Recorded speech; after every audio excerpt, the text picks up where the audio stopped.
നമുക്ക് സേതുവിന്റെ പല്ലുവീടെ ഇന്നത്തെ നല്ലൊരു കഥ കേട്ടാലോ? അങ്ങനെ ഇന്നത്തെ കഥയില് പൂർണിമ അച്ചുവിനെ വിളിച്ചിട്ട് ചോദിച്ചു, മോളെ കല്യാണമൊക്കെ ഉറപ്പിച്ചോന്ന് ചോദിച്ചു. ഇത് കേട്ടുകഴിഞ്ഞപ്പോ അച്ചു പറഞ്ഞു, ഇല്ലമ്മേന്ന് പറഞ്ഞു. ഇല്ല, അതെന്താ ഈ തവണ ശ്രീകാന്തിന്റെ വീട്ടുകാര് കല്യാണം ഉഴപ്പിന്ന് പറഞ്ഞു. കല്യാണം ഉഴപ്പിന്നോ? പിന്നീട് അച്ചു നടന്ന കാര്യങ്ങളൊക്കെ പറയണം. അവിടെ നടന്ന വെല്ലുവിളികളും കാര്യങ്ങളും, രഘുവരനും അതോടൊപ്പം തന്നെ വേണുഗോപാലൻ നടത്തിയ വെല്ലുവിളികൾ, അതെല്ലാം കേട്ടുകഴിഞ്ഞപ്പോ പൂർണ്ണിമ ചോദിച്ചു, ഇനിയിപ്പോ എന്ത് ചെയ്യും? എന്ത് ചെയ്യണമെന്നറിയില്ല. എല്ലാരും ധർമ്മസങ്കടത്തിലവിടെ. ദൈവമേ, പാവ ആ പെങ്കൊച്ച്, അതിന്റെ ഒരു കാര്യം. അതേമ്മേ, മയൂരി എങ്ങനെ സമാധാനിപ്പിക്കണം എന്നറിയില്ല. ആ ഒരു വിഷമത്തിൽ എല്ലാവരും ഇരിക്കണേ. ശരിയമ്മേ, ഞാൻ പിന്നെ വിളിക്കാന്നൊക്കെ പറഞ്ഞു. അങ്ങനെ കോള് കട്ട് ചെയ്തു. പൂർണ്ണിമയ്ക്ക് ഭയങ്കര സങ്കടമായിപ്പോയി. കാരണം പൂർണ്ണിമയും ഭയങ്കര പ്രതീക്ഷയോടെ കാത്തിരുന്നേ. മയൂരിയുടെ വിവാഹം ഒന്ന് ഉറപ്പിക്കുമെന്ന് ഓർത്തുണ്ട്. ഒന്ന് മാറിപ്പോയതാ. വീണ്ടും അത് വന്നു കഴിഞ്ഞപ്പോ സന്തോഷം ഉണ്ടായിരുന്നു. പക്ഷെ ഇങ്ങനെയൊരു അവസ്ഥ ഉണ്ടാവുന്ന സ്വപ്നത്തിൽ പോലും ചിന്തിച്ചതുമില്ല. ആ സമയത്ത് അഖിലിനെ CI ആനന്ദകുമാർ അങ്ങോട്ടേക്ക് വിളിപ്പിച്ചു. പിന്നീട് അഖിലിനോട് ചോദിച്ചു, താൻ എന്ത് അന്വേഷണമാണോ നടത്തണേന്ന് ചോദിച്ചു. എന്താ സാറേ?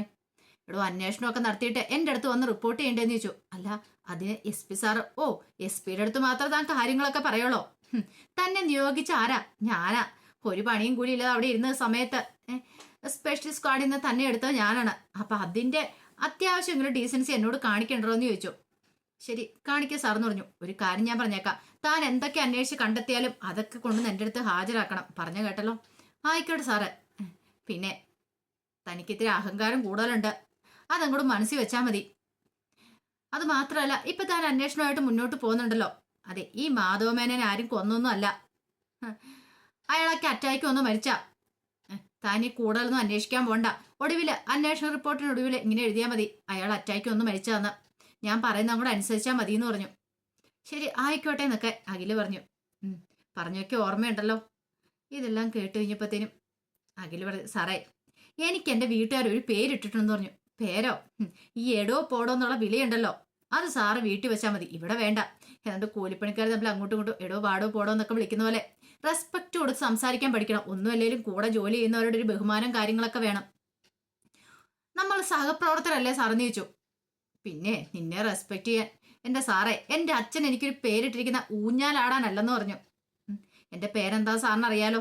ഓ, പിന്നെ പേര് വിളിക്കണം പോലും ഇല്ലെങ്കിൽ നീ എന്ത് ചെയ്യും? നിന്നെ പേര് വിളിച്ച് അന്നൊരു കാര്യം ചെയ്യാം, നിന്നെ ആ സാറേന്ന് വിളിക്കാം. സാറേന്ന് വിളിക്കേണ്ട കാര്യമൊന്നുമില്ല, പക്ഷെ എൻ്റെ പേര് മാത്രം വിളിച്ചാൽ മതി.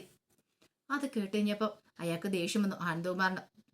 ആനന്ദകുമാർ പറഞ്ഞു, അല്ലെങ്കിൽ നീ ഇപ്പൊ എന്നെ കടീനകത്തേക്ക് വിളിച്ച് കയറ്റുമായിരിക്കും ഇല്ലേ? ആ സമയത്ത് അഖില് ചിരിക്കുകയാണ്. എന്താടോ നീ ചിരിക്കണം, എന്താന്ന് ചോദിച്ചു. സാർ എന്താ വിചാരിച്ചുകൊണ്ടിരുന്നത് എന്നെ കുറിച്ച്? ഞാൻ ഇങ്ങോട്ടേക്ക് വരുന്നതിന് 1/2 മിനിറ്റ് മുമ്പ് തന്നെ എൻ്റെ ഫോണ് വോയിസ് റെക്കോർഡ് ഇട്ട് വെച്ചിട്ടുണ്ടായിരുന്നു. സാറ് പറഞ്ഞ കംപ്ലീറ്റ് ഡീറ്റെയിൽസും ഇതിനകത്തുണ്ട്. അതായത് സാറ് ഇപ്പൊ കേസ് അട്ടിമറിക്കാൻ പോവാണെന്ന് എനിക്ക് സംശയമുണ്ട്. അയ്യോ എടാ അഖില, ഞാനിതൊക്കെ വെറുതെ പറഞ്ഞ. സാറല്ലേ പറഞ്ഞത് മാധവമേനോന് ആത്മഹത്യ ചെയ്തൊന്നും അല്ല, അല്ല മാധവമേനോന് അറ്റാക്ക് വന്ന് മരിച്ചാണ്, ആരും കൊന്നൊന്നും അല്ലെന്ന് അങ്ങനെ റിപ്പോർട്ട് എഴുതിയാൽ മതിയെന്ന്. അതൊക്കെ ഡീറ്റെയിൽ ആയിട്ടൊക്കെ ഉണ്ട് ഇതിനകത്ത്. ഞാനിത് SP-ക്ക് കൈമാറിക്കോളാന്ന് പറഞ്ഞു. അയ്യോ എടാ അഖില, ഞാനങ്ങനെ വെറുതെ പറഞ്ഞെന്ന് ഓർത്തോണ്ട്. വെറുതെ പറഞ്ഞാന്നും പറഞ്ഞോണ്ടേ സാറ് മര്യാദയ്ക്ക് സംസാരിച്ചില്ലെങ്കിൽ ഉണ്ടല്ലോ, ഇത് ഞാൻ SP-ക്ക് കൈമാറും. പിന്നെ ഒരു കാര്യമുണ്ട്, ഞാൻ എന്തെങ്കിലും അന്വേഷണം നടത്തുന്ന സമയത്ത് ഇങ്ങനെ ചൊറിയുന്ന വർത്താനമായിട്ട് എന്നെ വിളിപ്പിച്ചേക്കരുത്. അങ്ങനെ വിളിപ്പിച്ചിട്ടുണ്ടെങ്കിൽ അറിയാലോ, ഇത് ഞാൻ SP സാറിന് കൈമാറുമെന്ന് പറഞ്ഞു. അയ്യോ വേണ്ട, ഒരു തവണത്തേക്ക് എന്നോട് ക്ഷമിക്കാനൊക്കെ പറഞ്ഞു. പിന്നീട് അഖിൽ അങ്ങോട്ട് പോയി കഴിഞ്ഞപ്പോൾ PC കൊണ്ടുവന്നൊരു പേപ്പർ കൊടുക്കണം. എന്താണോ അതെന്ന് ചോദിച്ചു. ആ പൊന്നുമ്പടത്തിലുള്ള എല്ലാവരുടെയും ഫോൺ നമ്പറാന്ന് പറഞ്ഞു. അങ്ങനെ CI എന്ത് ചെയ്തു, അത് അവിടെ കളക്ട് ചെയ്ത് വെക്കുവാണ്. പിന്നെ അത് നോക്കി, കാരണം CIയും എന്തൊക്കെയോ കാര്യങ്ങൾ മനസ്സിൽ വിചാരിച്ചിട്ടുണ്ടായിരുന്നു മുന്നോട്ട് പോയിക്കൊണ്ടിരുന്നത്. കുറച്ച് കഴിഞ്ഞപ്പോൾ മേലെടുത്ത വീട്ടില് ലക്ഷ്മിയമ്മ, വേണുഗോപാലും മയൂരിയും സേതും പല്ലവി എല്ലാവരും കൂടെ ചേർന്ന് സംസാരിക്കുവാണ്. ആ സമയത്ത് ലക്ഷ്മിയമ്മ ചോദിച്ചു, എന്താ വേണുവേട്ട അത്? എന്തൊക്കെ പ്രശ്നങ്ങളാ? ഇത് ലക്ഷ്മി, നിനക്കറിയാലോ, പണ്ട് ഞാൻ പിച്ചാത്തി വേണുമായിരുന്നു. പക്ഷെ ഇപ്പോഴങ്ങനെയല്ല, നിനക്കറിയാലോ. ഞാൻ എൻ്റെ കുപ്പായം കൂടെ ഊരി വെച്ചു. അറിയാലോ നിനക്ക്, ഞാൻ നല്ലവനായി. പിന്നെ ആ പഴങ്കഥകളൊക്കെ പറയേണ്ട കാര്യമുണ്ടോ? എന്നാലും അത് എന്തിനു വേണ്ടാന്ന്. ഇനിയിപ്പോൾ അതൊന്നും പറഞ്ഞിട്ട് കാര്യമില്ല, കഴിഞ്ഞുപോയ കാര്യങ്ങളല്ലേ, അതിനെക്കുറിച്ചൊന്നും ചിന്തിക്കുക പോലും വേണ്ടെന്ന് പറഞ്ഞു. അപ്പോഴേക്കും മയൂരി പറഞ്ഞു, പപ്പ, ഞാൻ വിവാഹം കഴിക്കുമെങ്കിൽ ശ്രീകാന്തിനെ മാത്രമേ വിവാഹം കഴിക്കുള്ളൂ എന്ന് പറഞ്ഞു. കഴിക്കേണ്ടെന്ന് ഞാൻ പറഞ്ഞോ? നിനക്ക് ശ്രീകാന്തിന് ഫുൾ സപ്പോർട്ട് എൻ്റെ ഭാഗത്തുനിന്ന് ഉണ്ടാവുമെന്ന് പറഞ്ഞു. അപ്പോഴേക്കും പല്ലവി പറഞ്ഞു, അതിന് ശ്രീകാന്തിന്റെ വീട്ടുകാർ സമ്മതിക്കുമെന്ന് തോന്നുന്നുണ്ടോ? അവരെതിർത്തല്ലേ പോയെന്ന് ചോദിച്ചു. ആരൊക്കെ എതിർത്താലും എൻ്റെ മോൾക്കും അവന് ഇഷ്ടമാണെങ്കിൽ ഞാൻ ഈ വിവാഹം നടത്തും. അതിനൊരു മാറ്റം ഉണ്ടാകത്തില്ലെന്ന് പറഞ്ഞു. സേതുവിനും പല്ലവിക്കും ഒക്കെ എന്ത് ചെയ്യണം, എന്ത് മറുപടി പറയണമെന്ന് പോലും അറിയണ്ടായിരുന്നില്ല. കാരണം ഒരു കാരണവശാലും ശ്രീകാന്തിന്റെ വീട്ടുകാർ ഇതിന് സമ്മതിക്കത്തുമില്ല. അപ്പൊ ഇയാളുടെ പാസ്റ്റ് വെച്ചാണ് ജീവിതം തന്നെ മുടങ്ങിയത്. അപ്പോഴേക്കും മയൂരി പറഞ്ഞു, പപ്പയുടെ കഴിഞ്ഞു പോയാലെ കാര്യങ്ങളെ കുറിച്ച് പറഞ്ഞല്ലേ അവർ ഈ വിവാഹം തന്നെ വേണ്ടെന്ന് വെച്ചേ. അത് പിന്നെ മോളെ കഴിഞ്ഞു പോയ കാര്യമല്ലേ, അതിനെക്കുറിച്ച് ഇനി പറഞ്ഞിട്ടോ കുത്തിപ്പൊക്കിട്ടൊന്നും ഒരു കാര്യമില്ല. നിനക്ക് സമ്മതമാണോ, എനിക്ക് അത് മാത്രം അറിഞ്ഞാൽ മതി എന്ന് പറഞ്ഞു. അതെന്ത് ചോദ്യം പപ്പ ചോദിക്കുന്നേ? എനിക്ക് പൂർണ്ണ സമ്മതം എന്നുള്ള കാര്യം പപ്പായ്ക്ക് അറിയില്ലേന്ന് ചോദിച്ചു. എനിക്കത് മാത്രം അറിഞ്ഞാൽ മതി, വേറൊന്നും അറിയണ്ടാന്ന് പറഞ്ഞു. ഈ സമയത്ത് പൂർണ്ണിമ ആകെപ്പാടെ വിഷമത്തോടു കൂടി ബേബി ചേച്ചി പറഞ്ഞു, ബേബി ഈ തവണ മയൂരിയുടെ വിവാഹം മുടങ്ങിപ്പോയി, പാവം ഒരു കൊച്ചെന്ന് പറഞ്ഞു. വിവാഹം മുടങ്ങിയോ, അതെന്ത് പറ്റിയെന്ന് ചോദിച്ചു. അപ്പോഴേക്ക് ഇന്ദ്രനും പ്രതാപനും ഇത് കേട്ടോണ്ട് വന്നു. ഇന്ദ്രൻ പറഞ്ഞു, അശോ വിവാഹം മുടങ്ങിയോ? പ്രതാപൻ പറഞ്ഞു, നല്ലൊരു കാര്യമല്ലേ ചേച്ചിന്ന് ചോദിച്ചു. എന്താ? വിവാഹം മുടങ്ങട്ടെ, ചേച്ചിക്ക് ഇപ്പൊ എന്താ, ചേച്ചി എന്തിനാ സങ്കടപ്പെടുന്നെന്ന് ചോദിച്ചു. ഒന്നുമല്ലേലും അത് ലക്ഷ്മിയുടെ മോളല്ലേന്ന് ചോദിച്ചു. പിന്നെ അതുകൊണ്ട് വലിയ പ്രയോജനം ചേച്ചിക്കില്ല, ചേച്ചി അന്ന് ഓർത്ത് സങ്കടപ്പെടേണ്ട കാര്യമില്ല. അല്ല അതിന് കാരണം എന്താന്നും പറഞ്ഞില്ലേ? ഓ അതിനെക്കുറിച്ചൊന്നും എനിക്ക് കൂടുതലായിട്ട് അറിയില്ല എന്ന് പറഞ്ഞു. ഇത് കേട്ടപ്പം ഇന്ദ്രന് ഭയങ്കര സന്തോഷമായി. ഇന്ദ്രൻ പറഞ്ഞു, ഓ എന്തൊരു വിശപ്പ്, എനിക്ക് കഴിക്കാൻ തോന്നുന്നുണ്ട്. പ്രതാപൻ പറഞ്ഞു, അതെ എനിക്കും കഴിക്കാൻ തോന്നുക, ഒരു കാര്യം ചെയ്യ, അമ്മ ബാ നമുക്ക് ഒരുമിച്ചിരുന്ന് കഴിക്കാന്ന്. ഇന്ദ്രൻ പറഞ്ഞു, എനിക്ക് വേണ്ട, എനിക്ക് വിശപ്പ് തോന്നില്ല. എന്താ അമ്മ വരാൻ പറഞ്ഞു. വേണ്ടാന്ന് പറഞ്ഞില്ലേന്ന് പറഞ്ഞു. വേവിച്ചേച്ചി പറഞ്ഞു, വേവിച്ചേച്ചി ആഹാരം എടുത്തു വെക്കാൻ പറഞ്ഞു. എല്ലാം ടേബിളിൽ വെച്ചിട്ടുണ്ട്, എടുത്ത് കഴിച്ചോളാൻ പറഞ്ഞു. അങ്ങനെ പ്രതാപ ഇന്ദ്രനും കൂടെ ഡൈനിങ് ടേബിളിലേക്ക് പോയി. ആ സമയത്ത് വേവിച്ചേച്ചി പറഞ്ഞു, എന്നാലും അത് കുറച്ച് കഷ്ടമായി പോയി, ആ കൊച്ചിന്റെ വിവാഹം മുടങ്ങിയത്. അതെ ഇനിയിപ്പോ എന്ത് ചെയ്യാനാ? ബേബി ഞാനൊന്ന് കിടക്കട്ടെ, എനിക്ക് നല്ല ക്ഷീണം തോന്നുന്നുണ്ട്. അല്ല ഋതു ആഹാരം കഴിക്കാൻ വന്നോന്ന് ചോദിച്ചു. ഇല്ല, രാവിലെ ബ്രേക്ക്ഫാസ്റ്റും കൂടി വന്നപ്പോഴും വന്നില്ല. കഥയെ മുട്ടിയിട്ടാണെങ്കിലോ കഥ തുറന്നുമില്ല. പിന്നെ ദേഷ്യം വന്ന തോന്നേ, ഉച്ചയ്ക്ക് അതുകൊണ്ട് വിളിച്ചിട്ട് ഇറങ്ങി വന്നിട്ടുമില്ല എന്ന് പറഞ്ഞു. അതുകൊണ്ട് ഫോൺ വിളിച്ചു നോക്കി, ഫോൺ വിളിച്ചിട്ടും എടുത്തില്ല എന്ന് പറഞ്ഞു. കഥ കുറ്റിയിട്ടിരിക്കുവാന്ന് പറഞ്ഞു. അത് കേട്ട് കഴിഞ്ഞപ്പം ഇന്ദ്രനും പറഞ്ഞു, അവൾക്ക് ഇത്തിരി അഹങ്കാരം കൂടല, അതുകൊണ്ടാന്ന് പറഞ്ഞു. പൂർണ്ണിമ പറഞ്ഞു, ഒരു കാര്യം ചെയ്യാം, ഞാൻ പോയി കിടക്കട്ടെ, അവളെ എണീറ്റ് വരുമ്പോൾ കൊടുത്താൽ മതി, അല്ലെങ്കിലും അങ്ങോട്ടേക്ക് പോയി വിളിക്കേണ്ട കാര്യമൊന്നുമില്ല, എഴുന്നേറ്റ് വരുമ്പോൾ കൊടുക്കാന്ന് പറഞ്ഞു. ഇന്ദ്രൻ പറഞ്ഞു, അത് കറക്റ്റായിട്ടുള്ള കാര്യം. അമ്മ പോയി കാലെ കയ്യെ വീണിട്ടുണ്ടെങ്കിൽ അവള് വിചാരിക്കും എപ്പോഴും ഇങ്ങനെ തന്നെ കാലെ കയ്യെ വീഴാൻ വരൂന്ന്.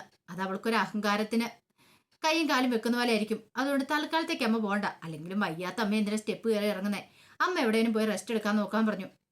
അങ്ങനെ പൂർണ്ണിമ അങ്ങോട്ട് പറഞ്ഞു വിട്ടു. ഇന്ദ്രനും പ്രതാപനും കൂടെ കഴിക്കുന്ന സമയത്ത് ബേബി ചേച്ചിനെ വിളിച്ചു. ഇങ്ങോട്ടേക്ക് വാ ബേബി ചേച്ചി എന്ന് പറഞ്ഞു. എന്താ? അതെ ആ ഫിഷ് ഫ്രൈ എവിടെയാന്ന് എടുത്തു തരാൻ പറഞ്ഞു. അങ്ങനെ ഒടുവില്ല ബേബി ചേച്ചി അങ്ങ് എടുത്തു കൊടുത്തു കഴിഞ്ഞപ്പോൾ അത് ഭയങ്കര ആസ്വദിച്ചിരുന്ന് കഴിക്കുകയാണ്. പക്ഷേ ഈ സമയത്ത് ഋതു മുറി ബോധം കെട്ട് കിടക്കുക. രാവിലെ ബോധം പോയതായിരുന്നു. അങ്ങനെ ബോധം കെട്ട് കിടക്കുകയാണ്. അനക്കമില്ലാത്ത രീതിയിലാണ് ഋതു കിടക്കണേ. പക്ഷെ ഇതൊന്നും താഴെയിട്ട് ആരും അറിയുന്നുണ്ടായിരുന്നില്ല. കാരണം അച്ചുവും പല്ലവിയൊന്നും അവിടെ ഇല്ലല്ലോ. അവരുണ്ടായിരുന്നെങ്കിൽ അവരുറപ്പായിട്ട് മുറിയിലേക്ക് പോയി നോക്കിയേനം. ഇനി മുട്ടിയിട്ട് തുറക്കാതെ വന്നു കഴിഞ്ഞിട്ടുണ്ടെങ്കിൽ അപ്പം തന്നെ അതിന് പരിഹാരം കാണുകയും ചെയ്തേനെ. ഇവരത്ര കാര്യമായിട്ടത് എടുത്തതുമില്ല. കുറച്ച് കഴിഞ്ഞപ്പോൾ ഡോക്ടറെയും കൂട്ടി വിശ്വം ഇന്ദ്രപ്രസ്ഥത്തിലേക്ക് വരുവാണ്. അങ്ങനെ വന്ന് വീടിൻ്റെ അവിടെ ഇറങ്ങിക്കഴിഞ്ഞപ്പോഴത്തേനും ഡോക്ടർ അറിയാലോ, ഡോക്ടർ കാര്യങ്ങളൊക്കെ സംസാരിക്കുമ്പോൾ ഒരു കുഴപ്പമില്ലെന്ന് വേണം പാറുവിനോട് പറയാനായിട്ട്. പാറുവിനോട് മാത്രമല്ല ആ വീട്ടിലുള്ള എല്ലാവരോടും ഒരു കാരണവശാലും ആരും അറിയാൻ പാടില്ലെന്ന് പറഞ്ഞു. ഇത് കേട്ടപ്പോൾ ഡോക്ടർ പറഞ്ഞു, ഞാൻ എങ്ങനെയാ വിശ്വം കള്ളത്തരം പറയണമെന്ന് ചോദിച്ചു. ഡോക്ടറെ എന്താണെങ്കിലും എൻ്റെ കുഞ്ഞിന് 1 മാസം കൂടെ ആയുസുള്ളെന്നുള്ള കാര്യം തൽക്കാലത്തേക്ക് ആരും അറിയണ്ടെന്ന് പറഞ്ഞു. എനിക്കറിയാം അതിന് വളർച്ചയില്ലാത്തതുകൊണ്ട് 1 മാസത്തോടെ കഴിഞ്ഞ് 1 മാസത്തോടെ നോക്കിയിട്ട് ഇനിയിപ്പോൾ പറ്റിയില്ലെങ്കിൽ തന്നെ അബോർട്ട് ചെയ്ത് കളയണമെന്ന്. പക്ഷെ അത് അറിഞ്ഞു കഴിഞ്ഞിട്ടുണ്ടെങ്കിൽ അമ്മയ്ക്കോ പാറുവിനോ ഒന്നും സഹിക്കാൻ പോലും പറ്റില്ല ഡോക്ടർ എന്ന് പറഞ്ഞു. അത് കേട്ടപ്പോൾ ഡോക്ടർ പറഞ്ഞു, ഞങ്ങളെ കൊണ്ട് ചെയ്യാൻ പറ്റുന്നൊരു കാര്യം അതാണ്. കാരണം കുഞ്ഞിനെ അമ്മേനെ രക്ഷിക്കണമെങ്കിൽ ഞങ്ങൾക്ക് അങ്ങനെയൊക്കെ ചെയ്തേ മതിയാവുള്ളൂ എന്ന് പറഞ്ഞു. ഡോക്ടറെ ആ 1 മാസം വരെയെങ്കിലും അവൾ സന്തോഷമായിട്ട് ഇരുന്നോട്ടെ എന്ന് പറഞ്ഞു. അപ്പം പാറുവിൻ്റെ കുഞ്ഞിനെ കിട്ടില്ലെന്നുള്ള കാര്യം ഉറപ്പായി. സ്കാനിങ് കാര്യങ്ങളൊക്കെ നടത്തിയിട്ടുണ്ടായിരുന്നു. അപ്പോൾ അതിനകത്തൊന്നും വ്യക്തം ഉണ്ടായിരുന്നു കുഞ്ഞിന് വളർച്ചയും കാര്യങ്ങളും ഇല്ല. അതുകൊണ്ട് അബോർട്ട് ചെയ്യാൻ മാർഗമുള്ളൂ. അതൊക്കെ പാറുവിനോട് പറഞ്ഞിട്ടുണ്ടെങ്കിൽ പാറുവിന് വലിയൊരു ഷോക്കായിരിക്കും. അതുപോലെ തന്നെ രാജലക്ഷ്മിക്കും. ഡോക്ടർക്കാണെങ്കിൽ ഭയങ്കര ബുദ്ധിമുട്ട് അങ്ങനെ പറയാനായിട്ട്. കള്ളത്തരം പറയണമല്ലോ, ഞങ്ങളുടെ മെഡിക്കൽ എത്തിക്സിന് ചേർന്ന പരിപാടിയല്ല ഡോക്ടറെ. അത് അവളിപ്പോൾ താങ്ങാൻ ശേഷിയില്ല. അറിയാലോ ഡോക്ടർക്ക് അവളുടെ കാര്യങ്ങൾ. ഇവിടെ ഒരു ഡോക്ടർ സമ്മതിക്കുകയാണ്. അങ്ങനെ അകത്തേക്ക് വന്നു കഴിഞ്ഞപ്പം രാജലക്ഷ്മിയും മുകുന്ദൻ മാഷും പാറുവൊക്കെ ഉണ്ടായിരുന്നു. അങ്ങനെ ഒടുവിൽ ഡോക്ടർ പാർവതിയോട് പറഞ്ഞു, അതെ പേടിക്കേണ്ട കാര്യമൊന്നുമില്ല, ഇപ്പോഴത്തെ പോലെ തന്നെ ആരോഗ്യ കാര്യങ്ങളൊക്കെ നല്ല വിധം ശ്രദ്ധിക്കണം കേട്ടോ എന്ന് പറഞ്ഞു. ശരി ഡോക്ടറെ, അല്ല കുഞ്ഞിന് കുഴപ്പമൊന്നും ഇല്ല അല്ലേ സ്കാൻ ചെയ്തിട്ട് എന്ന് രാജലക്ഷ്മി ചോദിക്കണേ. പ്രശ്നമൊന്നും ഇല്ലാന്ന് ഡോക്ടർ പറഞ്ഞു. അങ്ങനെയല്ലേ പറയാൻ പറ്റുള്ളൂ. എങ്കിൽ ശരി, ഞാൻ ഇറങ്ങട്ടെ.